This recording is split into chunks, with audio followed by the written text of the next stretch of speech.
Hi friends, ఈరోజు మనము చిన్న టాపిక్స్ అయిన చాలా ఇంపార్టెంట్ అండ్ బేసిక్ టాపిక్స్ గురించి మనము ఈరోజు మాట్లాడుకోబోతున్నాం.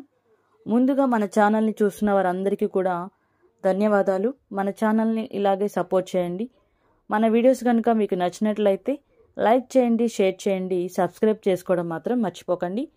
ఇక లేట్ చేయకుండా మనం టాపిక్లోకి వెళ్ళిపోదాం. అశోకుడు 13వ నంబర్ రాతి శాసనంలో ఏం లిఖించాడు, దాని యొక్క ముఖ్య ఉద్దేశం ఏమిటి, అలాగే దమ్మము అంటే ఏమిటి, ఇలాంటి విషయాల గురించి మనము ఈరోజు టాపిక్లో నేర్చుకుంటున్నాం. అశోకుడు 13వ నంబర్ రాతి శాసనంలో కళింగ యుద్ధం గురించి ప్రస్తావించడం జరిగింది.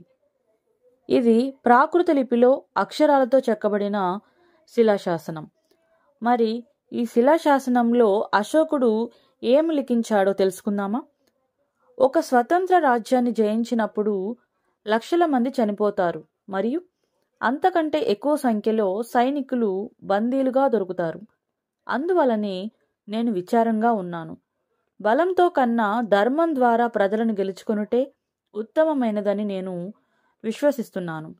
నేను ఈ శాంతి సందేశాన్ని భవిష్యత్తు తరాల కొరకు లిఖిస్తున్నాను.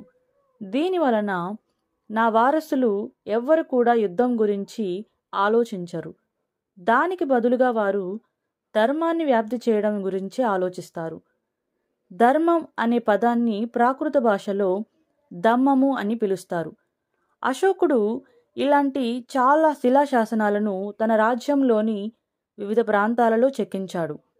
ధర్మాన్ని ప్రజలకు తెలియజేయడమే ఈ శిలాశాసనాల యొక్క ముఖ్య ఉద్దేశం. అశోకుడు శిలాశాసనాలపై చెక్కబడి ఉన్న ధర్మసూత్రాలను నిరక్షరాస్యులకు తెలియజెప్పేందుకు ప్రత్యేక అధికారులను కూడా నియమించాడు. ఇది ఫ్రెండ్స్ ఈరోజు టాపిక్.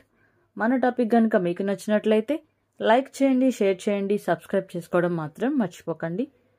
మరొక మంచి టాపిక్తో నెక్స్ట్ వీడియోలో కలుసుకుందాం. Thank you.